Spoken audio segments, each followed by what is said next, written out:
Hi friends, ಎಲ್ಲರಿಗೂ ನಮಸ್ಕಾರ. ಬನ್ನಿ ಫ್ರೆಂಡ್ಸ್, ಗೌರಿ ಶಂಕರ ಸೀರಿಯಲಿನ ಇವತ್ತಿನ ಸಂಚಿಕೆಯಲ್ಲಿ ಏನಾಗ್ತಿದೆ ಅಂತ ನೋಡ್ಕೊಬರೋಣ. ಅದಕ್ಕೂ ಮುಂಚೆ ಯಾರೆಲ್ಲ ನನ್ನ ವಿಡಿಯೋ ನೋಡ್ತಾ ಇದ್ದೀರಾ ಫ್ರೆಂಡ್ಸ್, ಅವರೆಲ್ಲ ಪ್ಲೀಸ್ ಪುಟ್ಟದೊಂದು ಲೈಕ್ ಮಾಡಿ, ಹಾಗೆ ಫಾಲೋ ಮಾಡೋದನ್ನ ಮರಿಬೇಡಿ. ಬನ್ನಿ ಸ್ಟಾರ್ಟ್ ಮಾಡೋಣ ಫ್ರೆಂಡ್ಸ್. ಮೊದಲಿಗೆ ಶಂಕರ ರುದ್ರನ್ ಕಾಲು ಇಟ್ಕೊಂಡು, ದಯವಿಟ್ಟು ಹೆಣ್ಮಕ್ಳನ್ನ ಬಿಟ್ಬಿಡು, ದಯವಿಟ್ಟು ಅವ್ರನ್ನೇನು ಮಾಡಬೇಡ, ಹೋಗ್ರವ ನೀವು ಅಟ್ಟಿಗೆ ಹೋಗ್ಬಿಡಿ ಅಂತ ಹೇಳ್ತಾ ಇರಬೇಕಾದ್ರೆ ತುಂಬ ಕೋಪದಿಂದ ರುದ್ರ, ಏಲೇ ಶಂಕರ, ಸುಮ್ಮನೆ ಇದ್ರೆ ಸರಿ, ನಮ್ಮ ದಾರಿಗೆ ಏನಾದ್ರು ಅಡ್ಡ ಬಂದರೆ ನಿನ್ನನ್ನಂತೂ ಸುಮ್ಮನೆ ಬಿಡಲ್ಲ ಅಂತ ಅಂದ್ಬಿಟ್ಟು ಹಿಡ್ಕಲ್ದ್ರಲ್ಲ ಅವರಿಬ್ರು ಅಂತ ರುದ್ರ ಹೇಳ್ತಾ ಇರ್ತಾನೆ. ಆಗ ಹೆಣ್ಮಕ್ಳಿಬ್ರು ಸಹ ಶಂಕರಣ್ಣ ಶಂಕರಣ್ಣ ಅಂತ ಜೋರಾಗಿ ಕೂಗಾಡ್ತಾ ಇರ್ತಾರೆ.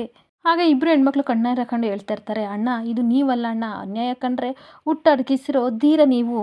ಹಾಗೆ ಅಣ್ಣ, ನೀವು ಸಿಡಿದಿದ್ರೆ ಇವರೆಲ್ಲ ಸುಟ್ಟು ಭಸ್ಮ ಆಗ್ಬಿಡ್ತಾರೆ. ನೀವು ನೋಡಿದ್ರೆ ಶಾಂತಿ ಶಿಸ್ತು ಅಂತ ಮಾತಾಡ್ತಿರಲ್ಲಣ್ಣ, ನೀವು ದಂಡಂ ದಶಗುಣಂ ಅಂತ ಸಿಡಿದಿದ್ರೆ ಮಾತ್ರ ನಮಗೂ ಕ್ಷೇಮ, ಹಾಗೆ ಈ ಊರಿಗೂ ಕ್ಷೇಮ ಅಣ್ಣ, ಪ್ಲೀಸ್ ಎದ್ದೇಳು ಅಂತ ಎಲ್ಲ ಹೆಣ್ಮಕ್ಳು ಸಹ ರಿಕ್ವೆಸ್ಟ್ ಮಾಡ್ಕೋತಾ ಇರ್ತಾರೆ. ಪ್ಲೀಸ್ ದಯವಿಟ್ಟು ಎದ್ದೇಳಣ್ಣ, ಈ ರೀತಿ ನೀವು ಸೈಲೆಂಟ್ ಆಗಿರಬೇಡ, ನೀವು ಮೊದಲಿನ ಶಂಕರಣ್ಣ ಆಗಿ ಅಂತ ಅನ್ಬೇಕಾದ್ರೆ ಸುಮ್ಮನಿರವ, ನಿಮಗೆ ಗೊತ್ತಾಗಲ್ಲ. ರುದ್ರಣ್ಣ ನನ್ನ ಅಣ್ಣ, ದಯವಿಟ್ಟು ನನ್ನ ಮಾತು ಕೇಳ್ತಾನೆ.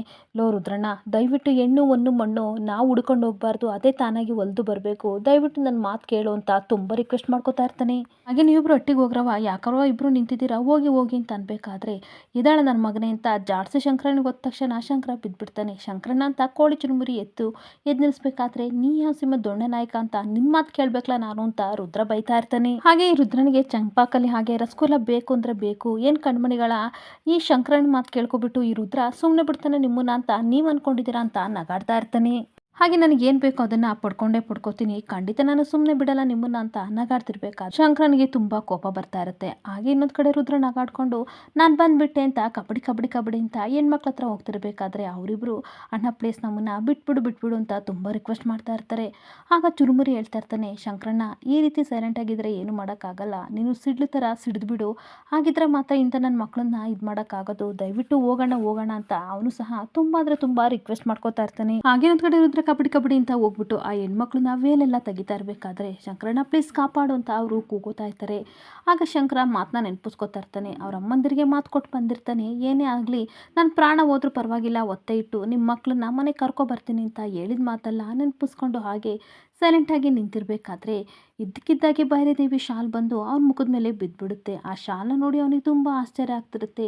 ಆಗ ಚುರುಮುರಿ ಹೇಳಿರ್ತಾನೆ, ಅವ್ವರು ಹೇಳಿದ್ದು ನಿಮಗೆ ಮರ್ತೋಗಿದೆಯಾ ಶಂಕರಣ್ಣ, ಅವ್ವರು ಹೇಳಿದ್ದು ನಾನು ಇಲ್ಲ ಅಂತ ಅಂದಮೇಲೆ ಈ ಊರನ್ನ ಹಾಗೆ ಮನೆನ ಎರಡನ್ನೂ ಕಾಪಾಡಬೇಕು ಅಂತ ಹೇಳಿದ್ದು ಬರೀ ನಿಮ್ಮ ಮನೆ ಮಾತ್ರ ಅಲ್ಲ ಶಂಕರಣ್ಣ, ಅದು ನೀನು ಅರ್ಥ ಮಾಡ್ಕೊ ಅಂತ ಹೇಳಿದ್ದವನಿಗೆ ತುಂಬಾ ನೆನಪಾಗ್ತಾ ಇರುತ್ತೆ. ಆಗ ಚುರುಮುರಿ ಹೇಳ್ತಾ ಇರ್ತಾನೆ, ಅಣ್ಣ ನಾನು ಹೇಳಿಲ್ವಾ, ಅವ್ವರು ಹೇಳಿದ್ದು ನಾನು ಇಲ್ಲ ಅಂತ ಅಂದಮೇಲೆ ಹಠಾಸದಿಂದ ಈ ನನ್ನ ಮಕ್ಕಳು ಮೆರೀತಾರೆ ಅಂತ ಅವ್ರಿಗೆ ಗೊತ್ತಾಗಿತ್ತು ಅಂತ ಅನಿಸುತ್ತೆ, ಅದಕ್ಕೋಸ್ಕರ ಅವ್ರು ನಿನ್ನ ಕಾಪಾಡಕ್ಕೆ ಹೇಳಿದ್ರು, ಅದಕ್ಕೆ ಈ ಸೂಚನೆ ಕೊಟ್ಟಿದ್ದಾರೆ, ದಯವಿಟ್ಟು ಮುನ್ನುಗ್ಗು ಅಂತ ಕೋಳಿ ಚುರುಮುರಿ ಮತ್ತೆ ರಿಕ್ವೆಸ್ಟ್ ಮಾಡ್ಕೋತಾ ಇರ್ತಾರೆ. ಹಾಗೆ ಇದನ್ನ ನೆನೆಸ್ಕೊಂಡು ತುಂಬ ಕೋಪದಿಂದ ಮತ್ತೆ ಫೈಟ್ ಮಾಡೇ ಬಿಡ್ತಾನೆ. ಈ ಕಡೆ ಫೈಟ್ ಮಾಡ್ತಾ ಎಲ್ಲರನ್ನೂ ಹೊಡೆದ್ಬಿಟ್ಟು ಲಾಂಗ್ ಎಲ್ಲ ತೊಗೊಂಡು ರುದ್ರನಿಗೆ ಆವಾಜ್ ಆಗ್ತಿರ್ಬೇಕಾದ್ರೆ ರುದ್ರನ್ನ ಕತ್ತಿಗೆ ಲಾಂಗ್ ಇಟ್ಟು ತಗದ್ನ ಕೆರಡು ಬಿಟ್ಟ ತಕ್ಷಣ ರುದ್ರ ಕೆಳಗಡೆ ಬಿದ್ದೇ ಬಿಡ್ತಾನೆ. ಆಗ ಹೆಣ್ಮಕ್ಳಿಗೆ ಭೈರದೇವಿ ಶಾಲ್ನ ಒದಿಸ್ಬಿಟ್ಟು ಮನೆಗೆ ಕರ್ಕೊಂಡು ಹೋಗ್ತಾ ಇರ್ತಾನೆ. ಹಾಗೆ ಇನ್ನೊಂದು ಕಡೆ ಗೌರಿ ಮನೇಲಿ ಮಾಲಿನಿಗೆ ಟ್ರಾನ್ಸ್ಫರ್ ತಗೊಂತ ಹೇಳ್ತಾ ಇರ್ತಾರೆ. ಹಾಗೆ ಇನ್ನೊಂದು ಕಡೆ ಹರಿನೂ ಸಹ ಒಬ್ಬ ಫ್ರೆಂಡಾಗಿ ನಾನು ಹೇಳ್ತಾ ಇದ್ದೀನಿ, ತೊಗೊಳೋದು ಬಿಡೋದು ನಿನ್ನಿಷ್ಟ ಅಂತ ಅಂದಾಗ ಗೌರಿನೂ ಸಹ ಹೇಳು ಮಾಲಿನಿ ಏನು ಡಿಸೈಡ್ ಮಾಡಿದೆ ಅಂತ ಕೇಳ್ತಾ ಇರ್ತಾಳೆ. ಹಾಗೆ ನಾವೆಲ್ಲ ಹೇಳಿದ್ದನ್ನ ಕೇಳ್ಕೊಂಡು ನೀನು ಇಲ್ಲೇ ಡ್ಯೂಟಿ ಕಂಟಿನ್ಯೂ ಮಾಡ್ತೀಯಾ ಅಥವಾ ಅಂತ ಗೌರಿ ಕೇಳ್ತಾ ಇರಬೇಕಾದ್ರೆ ಸಿಚುವೇಶನ್ಗೆ ಎದುರುಕೊಂಡು ನಾವು ಯಾವುದೇ ಡಿಸೈಡ್ನ ಮಾಡೋಕ್ಕಾಗಲ್ಲ ಗೌರಿ, ಇಲ್ಲೇ ಟ್ರಾನ್ಸ್ಫರ್ ಹೋದ್ರೂ ಸಹ ಇಂತಹ ಹುಳುಗಳು ನಮಗೆ ಸಿಗ್ತವೆ, ನಮ್ಮಂಥ ಅಧಿಕಾರಿಗಳನ್ನ ಇವರು ಆಟಾಡಿಸ್ತಾರೆ, ಹಾಗಂತ ನಾವು ಖಂಡಿತ ಕುಗ್ಬಾರ್ದು. ಥ್ಯಾಂಕ್ಸ್ ಫಾರ್ ದ ಇನ್ವೈಟ್, ನಿಮ್ಮಿಬ್ಬರ ಜೊತೆ ಮಾತಾಡಿ ಕೆಲವೊಂದು ಇನ್ಫಾರ್ಮೇಷನ್ಗಳು ಸಿಕ್ತು, ಹಾಗೆ ಒಳ್ಳೆ ಕ್ಲಾರಿಟಿ ನನಗೆ ಸಿಕ್ತು, ಹಾಗೆ ನಾನು ಹೊರಡ್ತೀನಿ ಅಂತ ಅನ್ಬೇಕಾದ್ರೆ ನಾನು ಬಿಟ್ಟು ಬರ್ತೀನಿ ಅಂತ ಹರಿ ಹೇಳ್ತಿರ್ಬೇಕಾದ್ರೆ ಬೇಡ SP ಸಾಹೇಬ್ರೆ, ಐ ಟೇಕ್ ಮೈ ರೆಸ್ಪಾನ್ಸ್ ಅಂತ ಹೇಳ್ಬಿಟ್ಟು ಅಲ್ಲಿಂದ ಹೊರಟೋಗ್ತಾ ಇರ್ತಾಳೆ.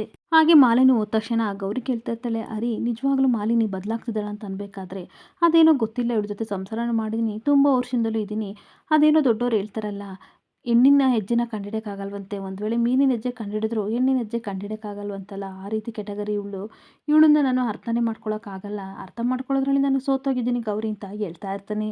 ಹಾಗೆ ಗೌರಿ ಹೇಳ್ತಿರ್ತಾಳೆ, ಏನೋ ಗೊತ್ತಿಲ್ಲ ಹರಿ, ಎಷ್ಟೇ ಆಗಲಿ ಅವ್ಳ ಸೇಫ್ಟಿ ನಮಗೆ ಇಂಪಾರ್ಟೆಂಟು, ನಾನಂತೂ ಹೇಳಿದ್ದೀನಿ, ನಿರ್ಧಾರ ಅವ್ಳಿಗೆ ಬಿಟ್ಟಿದ್ದು ಅಂತ ಹೇಳ್ತಾ ಇರ್ತಾಳೆ. ಹಾಗೆ ನಾವಂತೂ ಹೋಗ್ತಾ ಇದ್ದೀವಿ, ನೀನು ಅಷ್ಟೇ ಟ್ರಾನ್ಸ್ಫರ್ಗೆ ಅಪ್ಲೈ ಮಾಡಿಬಿಡು, ಒಂದು ಒಳ್ಳೆ ಕಡೆ ಪೋಸ್ಟಿಗೆ ಸಿಕ್ಕಿದ್ರೆ ಹೋಗ್ಬಿಡು ಅಂತ ಅನ್ಬೇಕಾದ್ರೆ ಏನೋ ಗೌರಿ ನಾನು ಟ್ರಾನ್ಸ್ಫರ್ಗೆ ಅಪ್ಲೈ ಮಾಡಿದ್ದೀನಿ, ಆದರೆ ನಾವು ಅಂದ್ಕೊಂಡಂಗೆ ಎಲ್ಲ ಆಗಬೇಕಲ್ವಾ, ದೇವರಂತೂ ಬಿರನು ಚದುರಂಗ ರೀತಿ ಆಟ ಆಡಿಸ್ತಾ ಇರ್ತಾನೆ, ನಾವೇನು ಮಾಡೋಂಗಿಲ್ಲ, ಅವನೇನು ಮಾಡ್ತಾನೋ ಅದೇ ರೀತಿ ನಾವು ನಡ್ಕೊಂಡು ಹೋಗ್ಬೇಕು ಅಂತ ಹರಿನೂ ಸಹ ಹೇಳ್ತಾ ಇರ್ತಾನೆ. ಹಾಗೆ ಶಂಕರ ಇಬ್ಬರು ಹೆಣ್ಮಕ್ಳನ್ನ ಕರ್ಕೊಬಂದು ಅವ್ರ ತಾಯರ ಹತ್ರ ಹಟ್ಟಿಗೆ ಬಂದು ಒಪ್ಪಿಸ್ತಿರ್ಬೇಕಾದ್ರೆ ಅವರಂತೂ ಸಿಕ್ಕಾಪಟ್ಟೆ ಖುಷಿ ಪಡ್ತಾ ಇರ್ತಾರೆ. ಹಾಗೆ ಮಕ್ಕಳನ್ನ ಹಾಗೆ ಮಾಡಿಕೊಂಡು ಶಂಕರನಿಗೆ ಕೈ ಮುಗಿದು ಹೇಳ್ತಾ ಇರ್ತಾರೆ, ನೀನೇ ಕಣಪ್ಪ ನಿಜವಾದ ಅಣ್ಣ, ಈ ತಂಗಿಯರ ಮಾನ ಪ್ರಾಣ ಎಲ್ಲನೂ ಸಹ ನೀನು ಉಳಿಸ್ಕೊಟ್ಬಿಟ್ಟೆ.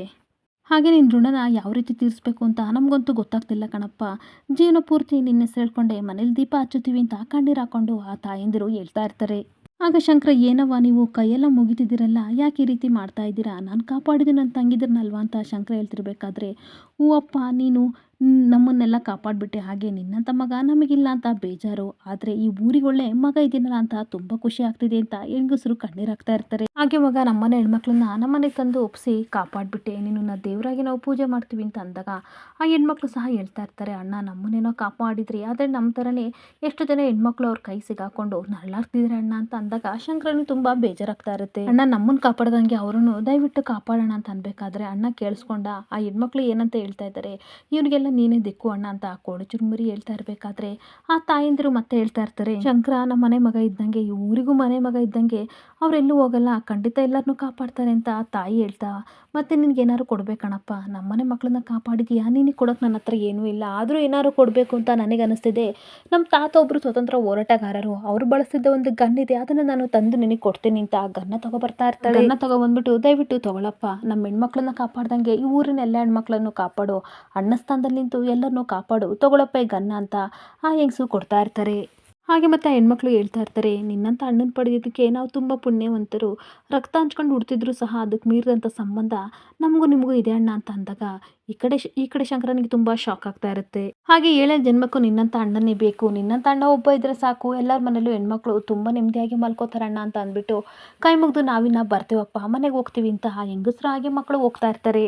ಹಾಗೆ ಒಂದು ಕಡೆ ರುದ್ರ ಶಂಕರ ಜೊತೆ ಸಿಕ್ಕಾಪಟ್ಟೆ ಒದೆ ತಿಂದು ಮನೆಗೆ ಬರಬೇಕಾದ್ರೆ ಶಿವರುದ್ರಪ್ಪ ಮುಟ್ಟಕ್ಕೆ ಹೋದಾಗ, ಅಯ್ಯೋ ಅಪ್ಪ ಮುಟ್ಬೇಡ, ಅಲ್ಲಿ ನೋವುತ್ತೆ ಇಲ್ಲಿ ನೋವುತ್ತೆ ಅಂತ ಅಳ್ತಿರ್ಬೇಕಾದ್ರೆ, ಅಲ್ಲ ಕಣ್ಲ ನಿನಗೆ ಬುದ್ಧಿನೇ ಬರಲ್ವಾ, ನಾಯಿನ ಸಿಂಹಾಸನ ಕೂರಿಸಿದಾಗ ಅಲ್ಲಿ ಇಲ್ಲಿ ನೋಡ್ಬಿಟ್ಟು ಮತ್ತೆ ಅಲ್ಲೇ ಹುಚ್ಚ ಉಳಿತಂತೆ, ಅದೇ ರೀತಿ ಜಾತಿ ಸೇರಿದವನು ನೀನು ಅಂತ ಬೈತಾ ಇರ್ತಾನೆ. ಹಾಗೆ ಯಾವಾಗಲೂ ಹೋಗಿ ಆ ಶಂಕರನ ಹತ್ರ ಒದೆ ತಿಂದು ಬತ್ತಿಯಲ್ಲ, ನಾಚಿಕೆ ಆಗಲ್ವಾ ಅಂತ ಅಂದಾಗ, ಸುಮ್ಮನಿರಪ್ಪಯ್ಯ ನೀನು ಹಿಂಗಂತೀಯಲ್ಲ, ಏನೋ ನೀನು ಮಿನಿಸ್ಟರ್ ಆಗಿದೆಯಾ, ನಮ್ಮ ಅಪ್ಪಯ್ಯ ಮಿನಿಸ್ಟ್ರು ಅಂತ ಅಂದ್ಬಿಟ್ಟು ರಸಗುಲ್ಲಂಗೆ ಕಾಣ್ತಿರೋ ಹೆಣ್ಮಕ್ಳನ್ನ ಎತ್ತಾಕೊಂಡು ಹೋಗಿದ್ದೆ, ಆದರೆ ಶಂಕರ ಬಂದು ಅವ್ರನ್ನೆಲ್ಲ ಕಾಪಾಡ್ತಾನೆ ಅಂತ ನನಗೇನು ಗೊತ್ತಿತ್ತಪ್ಪಯ್ಯ ಅಂತ ಅನ್ಬೇಕಾದ್ರೆ, ನಿನ್ನ ಜನ್ಮಕ್ಕೆ ದನ ತಿನ್ನಾಗ ಒದೆ ತಿಂದು ಬಂದಿದೆಯಲ್ಲ, ನಾಚಿಕೆ ಆಗಲ್ವಾ ಅಂತದ್ರಲ್ಲೂ ಅವನು ಹೊಗಳುತ್ತಿದೆಯಾ ಅಂತ ಅಂದಾಗ, ಲೋ ಅಪ್ಪಯ್ಯ ಅವನು ಹೊಗಳುತ್ತಾ ಇಲ್ಲ, ಬೈತಾ ಇದ್ದೀನಿ, ಆ ಶಂಕರ ಹೆಂಗೆ ಮಾಡ್ತಾನೆ ಅಂತ ನನಗೇನು ಗೊತ್ತು, ಏನೋ ಮಿನಿಸ್ಟ್ರು ಮಗಲ್ವಾ ಅಂತ ಈ ರೀತಿ ಮಾಡಿದೆ, ಎಲ್ಲ ಮಿನಿಸ್ಟ್ರು ಮಗಳು ಇದೇ ರೀತಿ ತಾನೇ ಮಾಡೋದು, ಇದನ್ನು ನೋಡ್ಕೊಂಡು ಸುಮ್ಮನೆ ನಿಂತಿದೆಯಲ್ಲ ಅಪ್ಪಯ್ಯ, ಈ ವಿಷಯದಾಗ ನೀನು ಏನಾರು ಮಾಡಬೇಕಲ್ವಾ ಅಂತ ರುದ್ರ ಕೇಳ್ತಾ ಇರ್ತಾನೆ. ಹಾಗೆ ಶಿವರುದ್ರಪ್ಪ ತುಂಬ ಕೋಪ ಮಾಡ್ಕೊ ಬಂದಿರೋ ಗನಂದಾರಿ ಕೆಲಸಕ್ಕೆ ನಿನಗೆ ಬೇರೆ ಹೆಲ್ಪ್ ಮಾಡ್ತಾರೆ ಅಂತ ಅಂದಾಗ, ನನಗೆ ಅದೆಲ್ಲ ಗೊತ್ತೇ ಅಂತಿಲ್ಲ, ನಿನ್ನ ಮಗ ನಾನು, ಅವ್ನು ಶಂಕರನಿಗೆ ಏನಾರು ಒಂದು ಗತಿ ಮಾಡಬೇಕು,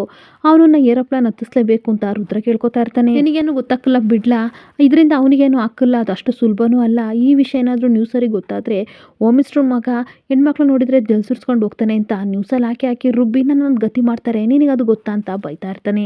ಆಗ ರುದ್ರ ಕೇಳ್ತಿರ್ತಾನೆ, ಹಂಗಂದ್ರೆ ನೀನು ಏನು ಮಾಡೋಕ್ಕಲ್ವ ಅಪ್ಪಯ್ಯ ಅಂತ ಅನ್ಬೇಕಾದ್ರೆ, ಯೋಚನೆ ಮಾಡಬೇಡ ಕಣ್ಲ, ನನ್ನ ಮಗನಿಗೆ ಇಂಥ ಪರಿಸ್ಥಿತಿ ತಂದಿದ್ದಾನಲ್ಲ, ಅವನನ್ನು ಸುಮ್ಮನೆ ಬಿಡಲ್ಲ, ನನ್ನ ಹತ್ರ ಪವರ್ ಇದೆ, ಆ ಪವರ್ನ ಯೂಸ್ ಮಾಡ್ಕೊಂಡು ಅವನನ್ನ ಚೆನ್ನಾಗಿ ನಾನು ಓಡಾಡೋ ರೀತಿ ಮಾಡ್ತೀನಿ ಅಂತ ಬೈಕೋತಾ ಇರ್ತಾನೆ. ಹಾಗೆ ಅವನು ಸುತ್ತು ಚಪ್ಪಲೆ ಎಲ್ಲ ಸೌತೋಗ್ಬೇಕು ಆ ರೀತಿ ಮಾಡ್ತೀನಿ ಅಂತ ಅಂದಾಗ, ಅಪ್ಪಯ್ಯ ಅಷ್ಟು ಮಾಡ್ಬಿಡು, ಆಗ ನನಗೂ ನೆಮ್ಮದಿ ಅಂತ ಅನ್ಬೇಕಾದ್ರೆ, ಬಿಡ್ಲ ಮಾಡ್ತೀನಿ, ಈಗಲೂ ನರಳಾಡ್ತಿದ್ದಾನೆ ತಲ್ವಾ, ಇನ್ನೂ ನರಳಾಡ್ಲಿ, ಆ ರೀತಿ ನಾವು ಮಾಡೋಣ ಅಂತ ಅಂದಾಗ, ನನಗಂತೂ ಇವಾಗ ತುಂಬ ಖುಷಿ ಆಗ್ತಿದೆ, ಅದೆಲ್ಲ ಸರಿ ಅಪ್ಪಯ್ಯ, ನೀನು ಹೋಮ್ ಮಿನಿಸ್ಟ್ರು ತಾನೇ, ಹೋಗಿ ಇಂಥ ಮನೇಲಿ ಇದೆಯಲ್ಲ, ಸರ್ಕಾರಿ ಬಂಗ್ಲೆ ಕೊಟ್ಟಿದ್ದಾರಲ್ಲ, ಅಲ್ಲಿ ಹೋಗಿರುತ್ತಲ್ವ ಅಪ್ಪಯ್ಯ ಅಂತ ಅನ್ಬೇಕಾದ್ರೆ, ಏನಿಲ್ಲ ಕಣ್ಲ, ಈ ಮನೆಗೆ ಬಂದಮೇಲೆ ನಾನು ಅದೃಷ್ಟ ಕುಲಾಯಿಸಿದ್ದು, ಅದಕ್ಕೆ ನಾನು ಈ ಮನೇಲಿ ಇರ್ಬೇಕಂತ ಡಿಸೈಡ್ ಮಾಡಿದ್ದೀನಿ ಅಂತ ಶಿವರುದ್ರಪ್ಪ ಹೇಳ್ತಾ ಇರ್ತಾನೆ. ಹಾಗೇನೊಂದ್ ಕಡೆ ಶಂಕರ ಹೆಣ್ಮಕ್ಳು ಕೊಟ್ಟಿದ್ದ ಗನ್ನ ಹಿಡ್ಕೊಂಡು ನೋಡ್ತಿರ್ಬೇಕಾದ್ರೆ ಕೋಳಿ ಚುರುಮುರಿ ಹೇಳ್ತಾ ಇರ್ತಾರೆ, ಅಣ್ಣ ಈಗೇನಂತೀಯ ಅಣ್ಣ, ನೀನು ಸಮಾಧಿ ಹತ್ರ ಹೋಗ್ಬೇಕು, ಅವ್ವನ ಸಮಾಧಿ ಹತ್ರ ಹೋಗ್ಬೇಕು ಅಂತ ಅನ್ಕೊಂಡಿದ್ದೆ, ಹಾಗೆ ಊರ್ ಬಿಟ್ಟು ಹೋಗ್ಬೇಕು ಅಂತ ಅನ್ಕೊಂಡೆ, ಆದ್ರೆ ಈಗ ನೋಡು ಹೇಗಾಯ್ತು, ಅವ್ವ ಹೇಳ್ದಂಗೆ ಆಯ್ತಲ್ವಾ ಅಂತ ಹೇಳ್ತಾ ಇರ್ತಾರೆ. ಹಾಗೆ ಅಣ್ಣ ನಿನ್ನ ನೋಡಿದ್ರೆ ನಮಗೆ ಹಳೆ ಜೋಗಿ ಅಣ್ಣನೇ ನೆನಪಾಗ್ತಾ ಇದ್ದಾನೆ, ಕಣ್ಣಲ್ಲಿ ಹಾಗೆ ಬೆಂಕಿ ಕಾಣ್ತಿದೆ, ಕೈಯಲ್ಲಿ ಆಯುಧ ಇದೆ, ಇನ್ಮೇಲೆ ಊರಲ್ಲಿ ಯಾವುದೇ ರೀತಿ ತೊಂದರೆ ಆಗಲ್ಲ, ನನ್ನ ಮಕ್ಕಳನ್ನ ಭಸ್ಮ ಮಾಡ್ತೀಯ ಅಂತ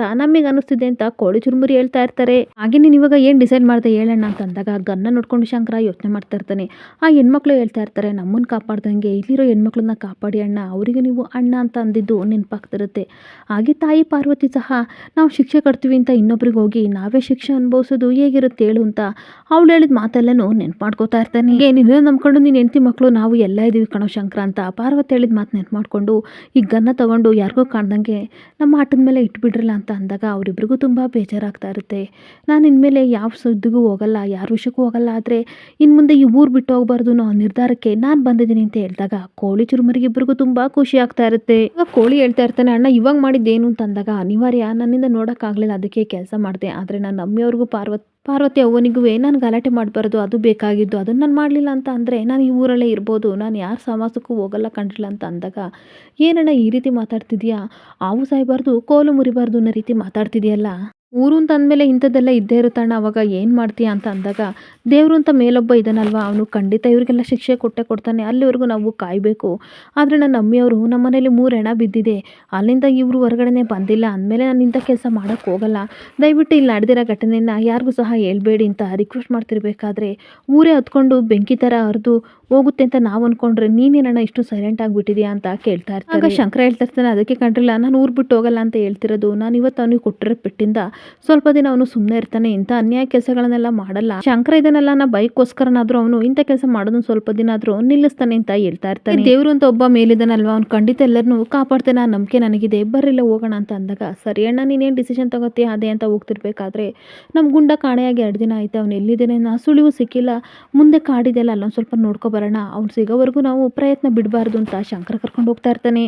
ಹಾಗೆ ಒಂದು ಕಡೆ ಮನೇಲಿ ಗೌರಿ ಮತ್ತು ಪಾರ್ವತಿ ಇಬ್ಬರು ಸಹ ಶಂಕರನಿಗೆ ವೆಯ್ಟ್ ಮಾಡ್ತಿರ್ಬೇಕಾದ್ರೆ ಭುವಿ ನಮ್ಮ ಅಪ್ಪ ಇನ್ನೂ ಬರಲಿಲ್ಲ, ನಾನು ನಿದ್ದೆ ಬರ್ತಿದೆ ಅಂತ ಅಂದಾಗ ನೋಡು ಕಂದ, ಅಪ್ಪ ಬರಲಿಲ್ಲ ಅಂತಂದರೆ ನೀನು ಊಟ ಮಾಡಲ್ಲ, ಒಂದು ಕೆಲಸ ಮಾಡಿ ಇವಾಗ ಹೋಗಿ ಮಲ್ಕೋ, ಅಪ್ಪ ಬಂದಮೇಲೆ ಎದ್ದಾಳಿಸ್ತೀನಿ ಅಂತ ಅಂದಾಗ ಭುವಿ ಮಲಗಕ್ಕೆ ಅಂತ ಹೋಗ್ತಾ ಇರ್ತಾಳೆ. ಆಗ ಪಾರ್ವತಿ ಕಣ್ಣೀರು ಹಾಕೊಂಡು ಹೇಳ್ತಾ ಇರ್ತಾಳೆ, ಏನವ ಗೌರಿ ಇನ್ನೂ ಬರಲೇ ಇಲ್ಲ, ಅಕ್ಕ ಸುನಂದ ಪಂಕು ಸತ್ತೋದ್ಮೇಲೆ ನನಗೆ ತುಂಬ ಭಯ ಆಗ್ತಿದೆ, ಈ ಮನೆಯಿಂದ ಯಾರ್ಯಾರು ಒಬ್ಬರು ಹೋದ್ರೂ ಸಹ ತುಂಬ ಟೆನ್ಷನ್ ಆಗ್ತಿದೆ ಅಂತ ಅಂದಾಗ ಆತ ಟೆನ್ಷನ್ ಮಾಡ್ಕೋಬೇಡಿ, ಅವರು ಖಂಡಿತ ನಮಗೆ ಮಾತು ಕೊಟ್ಟಿದ್ದಾರಲ್ವ, ಆ ಮಾತನ್ನ ಅವರು ಯಾವತ್ತು ತೆಗ್ದಾಕಲ್ಲ, ಏನೋ ಕೆಲಸ ಇದೆ ಅಂತ ಅನ್ಸುತ್ತೆ ಅದಕ್ಕೆ ಹೋಗಿದ್ದಾರೆ, ಬರ್ತಾರೆ, ಸಮಾಧಾನ ಮಾಡ್ಕೊಳ್ಳಿ ಅಂತ ಗೌರಿ ಸಮಾಧಾನ ಮಾಡ್ತಾ ಇರ್ತಾಳೆ. ಆಗ ಪಾರ್ವತಿ ನನ್ನ ಮಗನ ಬಗ್ಗೆ ತುಂಬಾ ಚೆನ್ನಾಗಿ ಗೊತ್ತು, ಒಂದ್ಸಲ ಮಾತು ಕೊಟ್ರೆ ಅವನು ಯಾವುದೇ ಕಾರಣಕ್ಕೂ ಮುರಿಯಲ್ಲ, ಆದ್ರೆ ಈ ಪಾಪ ನನ್ನ ಮಕ್ಕಳು ನೆನೆಸ್ಕೊಂಡ್ರೆ ಭಯ ಆಗ್ತಿದೆ, ನಮ್ಮ ಶಂಕರನ್ ಏನಾರು ಮಾಡ್ತಾರೇನೋ ದಿಗ್ಲು ಬೇರೆ ಆಗ್ತಿದೆ ಅಂತ ಕಣ್ಣೀರಾಗ್ತಾ ಇರ್ತಾಳೆ. ಹಾಗೆ ನೀವು ಎದುರ್ಕೋಬೇಡಿ ಅತ್ತೆ, ಖಂಡಿತ ಅವ್ರು ಬಂದೇ ಬರ್ತಾರೆ, ಅವ್ರನ್ನ ಏನು ಮಾಡೋಕ್ಕಾಗಲ್ಲ ಅಂತ ಗೌರಿ ಹೇಳ್ತಾ ಇರ್ಬೇಕಾದ್ರೆ ಅತ್ತೆ ಅಂತ ಗಂಗಾ ಕೂಗ್ಕೊಬತ್ತಾಳೆ. ಬಂದ್ಬಿಟ್ಟು ಭೈರದೇವಿ ಫೋಟೋ ನೋಡ್ಬಿಟ್ಟು ನೀವಿಲ್ದೆಲ್ಲ ಜೀವನ ನಾವು ಊಹಿಸ್ಕೊಳ್ಳೋಕ್ಕೂ ಆಗ್ತಿಲ್ಲ, ನಿಮ್ಮ ಮಡ್ಲಲ್ಲಿ ನಾನು ಸಾಯ್ಬೇಕು ಅಂತ ನನಗೆ ಅನಿಸ್ತಿದೆ ಅಂತ ಅಂದಾಗ ಈ ಕಡೆ ಗೌರಿಗೆ ತುಂಬ ಶಾಕ್ ಆಗ್ತಾ ಇರುತ್ತೆ. ಈ ಸಂಚಿಕೆ ಎಂಡ್ ಆಗ್ತಿದೆ. Thank you.